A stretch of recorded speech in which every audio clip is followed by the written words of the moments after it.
Hello friends, today we are going to see demo on Snowflake Virtual Warehouse. If you have not read my recent blog on Virtual Warehouse in Medium portal, I would suggest you to please have a look. I had captured majority of the theory part there.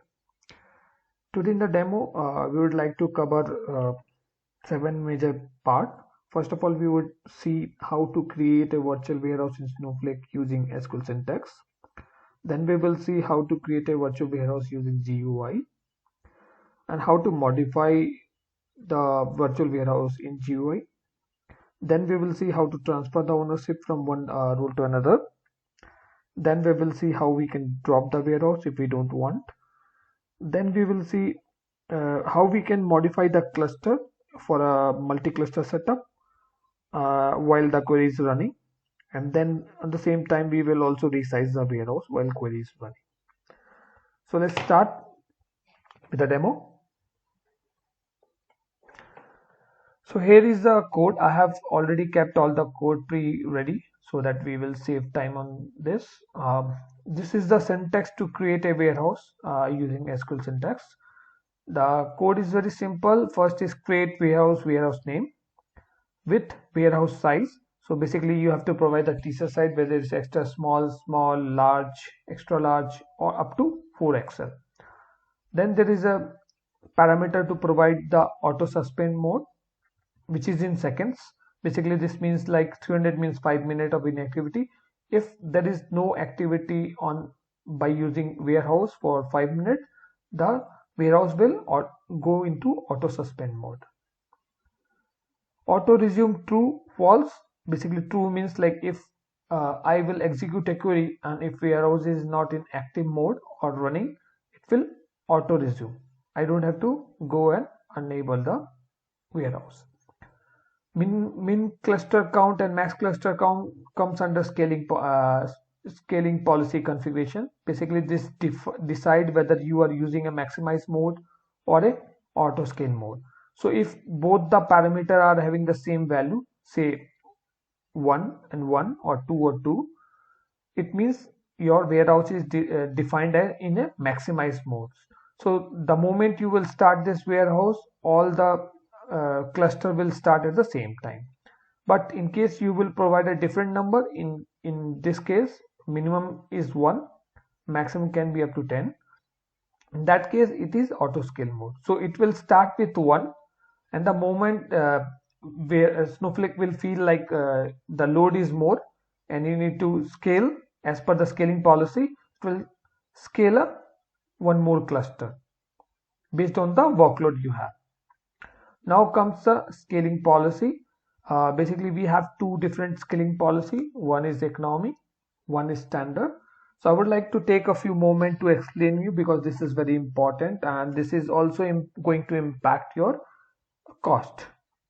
So basically when you decide for the standard scaling policy, what does standard do? Like it will minimize the query queuing by favoring starting new additional cluster. So it will not wait, or it will not overload the existing cluster. The moment it will feel a load, it will queue. How it will queue? Like it when the warehouse will start, it will spin the first cluster, okay, and it will wait for 20 seconds, and if the load is same, it will again spin another cluster. In the same way, it will keep on spinning the new cluster till the max cluster is reached in the difference of every 20 seconds.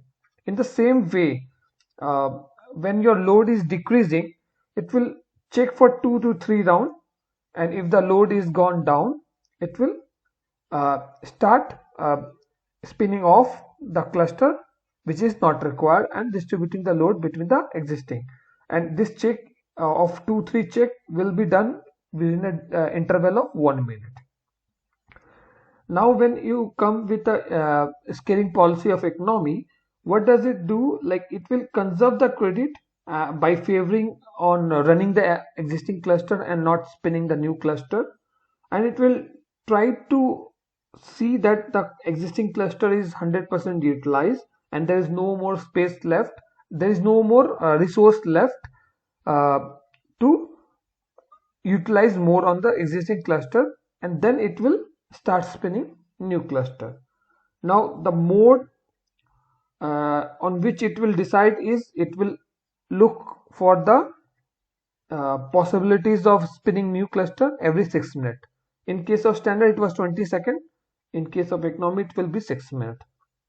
And while uh, spinning off the cluster, when the load is not that much there, means like there is the resource is not fully occupying the cluster, it will do a 5 to 6 check on the interval of every 1 minute, like we are doing in the standard. But here the check will be 5 to 6 times rather than 2 to 3 check in case of standard.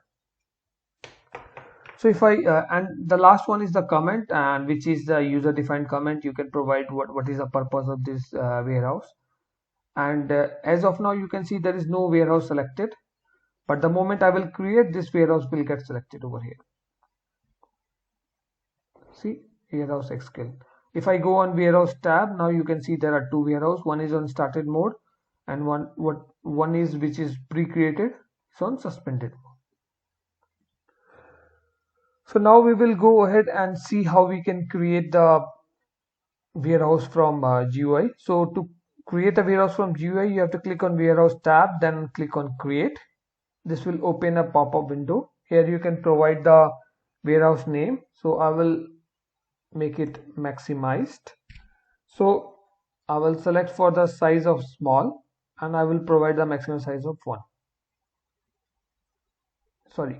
2, and here also 2. So this is the maximize mode. So let me select the 2. Policy, I will select the standard, and everything will remain default. So you can see this is the started, this is a maximize mode. This warehouse has been created as a maximize mode, and if you get here, you will see that the minimum is 2 and maximum is also 2. Now if you want to create a warehouse with a auto scaling mode, so let's create one with auto scale.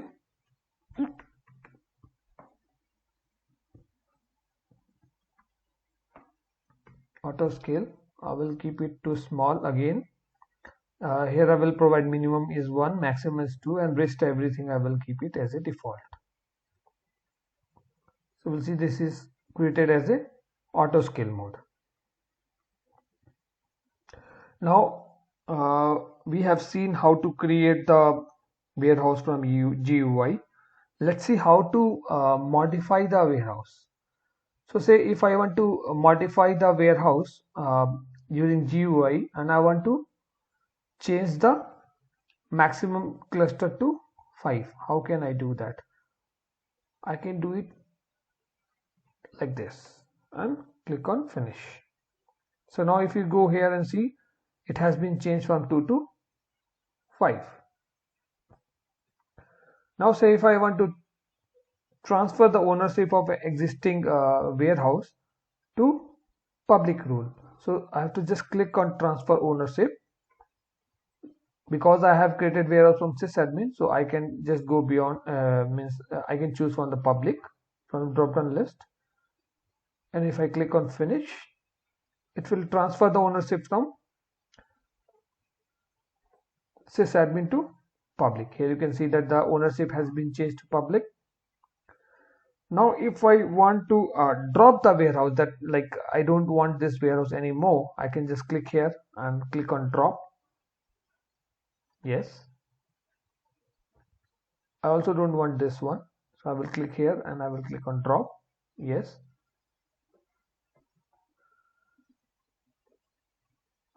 So now I would like to catch up on the last part of the query, and here I want to resize the warehouse while the warehouse is running. So I would first like to alter my session to make the cache use as false, so that I am not reusing the cache, so that my query can run on longer, so that I can perform all the activities which I want to do. So I'm executing this query, and this query is having lots of data. So if I go here, catalog returns. You can see this table has this much of data, so it will gonna take time. So I'm executing this, and then I will show you how to resize by two ways. So first of all, I will show you how to resize the cluster while the query is running, and I will also show you how to resize the warehouse using the context menu.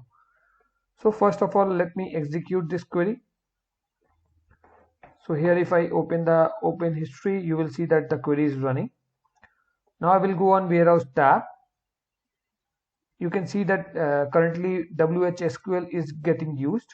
So I will go here, I will click here, and I will click on configure, and here I will increase the maximum cluster from 2 to 1, and I will click on finish.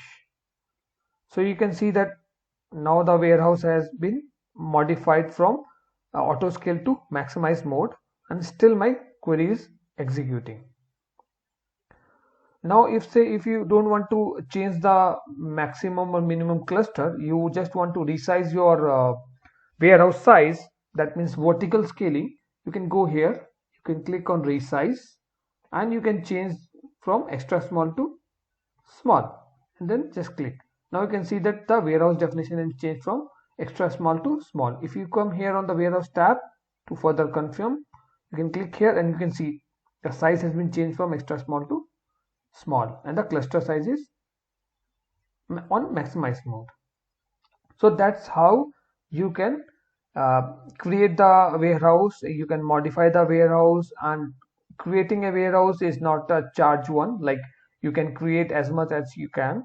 You don't have to pay for creating the warehouse.